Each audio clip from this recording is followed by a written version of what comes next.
سلطان نور الدین کی طرف رسول اللہ صلی اللہ علیہ وسلم کا پیغام۔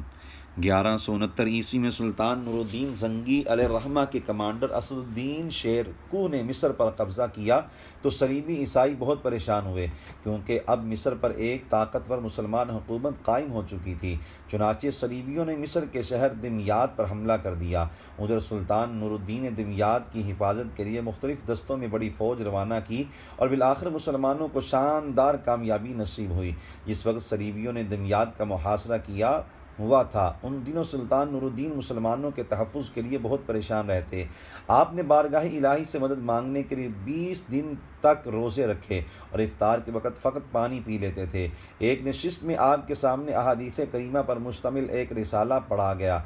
اس میں ایک حدیث مسلسل بالتبسم بھی تھی، یعنی نبی کریم صلی اللہ علیہ وآلہ وسلم نے تبسم کرتے ہوئے ایک بات ارشاد فرمائی۔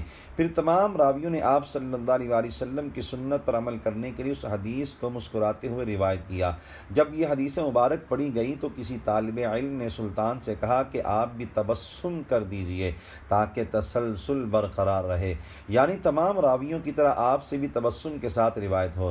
اس پر سلطان نور الدین نے ایک جملہ کہا جس سن کر رونگٹے کھڑے ہو جاتے ہیں۔ فرمایا انی لاستحیی من اللہ ان یرانی متبسما والمسلمون تحاصرهم الفرنج بثغر دمیاط، یعنی اس وقت اسلام دشمن صلیبی دمیاط پر حملہ آور ہیں اور انہوں نے دمیاط کی سرحد پر مسلمانوں کا محاصرہ کر رکھا ہے۔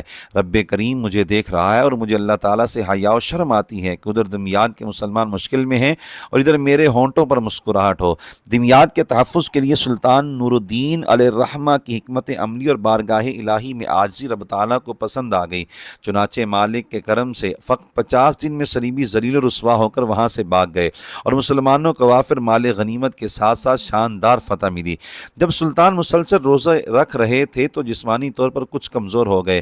وزراء اور درباریوں کو روکنے کی جرت نہیں تھی۔ آپ جس مسجد میں نماز فجر ادا کرتے وہاں کے امام صاحب کا نام یحییٰ تھا۔ سلطان انہیں قرآن حکیم بھی سناتے اور ان کا بہت احترام کرتے تھے۔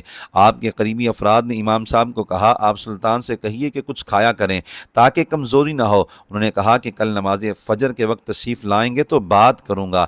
اسی رات امام صاحب کو خواب میں امام الانبیاء صلی اللہ علیہ وسلم کی زیارت نصیب ہوئی۔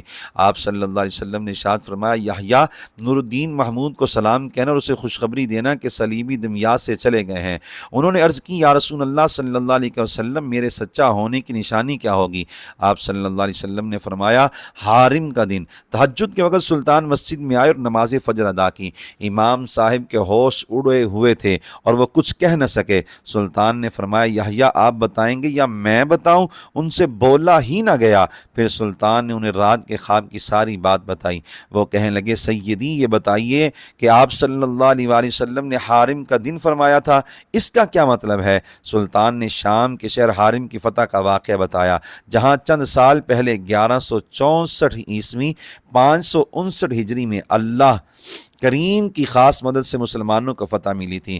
نور الدین رحمۃ اللہ علیہ نے فرمایا جب حارم میں صلیبی اور مسلمان فوجیں آمنے سامنے ہوئیں تو میں سخت پریشان تھا، کیونکہ صلیبیوں کی تعداد مسلمانوں کے مقابلے میں بہت زیادہ تھیں۔ میں لشکر سے الگ ہو کر گھوڑے سے اترا اور اپنا چہرہ خاک پر رکھ کر رب کریم کے حضور دعا کی یا سیدی من محمود فی البین الدین دینک والجند جندک وہو اليوم فافعل ما یلیق بکرمک، یعنی الہی محمود کی تو درمیان میں کوئی حیثیت ہی نہیں، دین تیرا دین ہے اور لشکر تیرا لشکر ہے، یعنی یہ فوج تیرے دین کی سربلندی کے لیے جہاد کر رہی ہے اور میدان میں کھڑے مجاہد تیرے ہی مسلمان بندے ہیں۔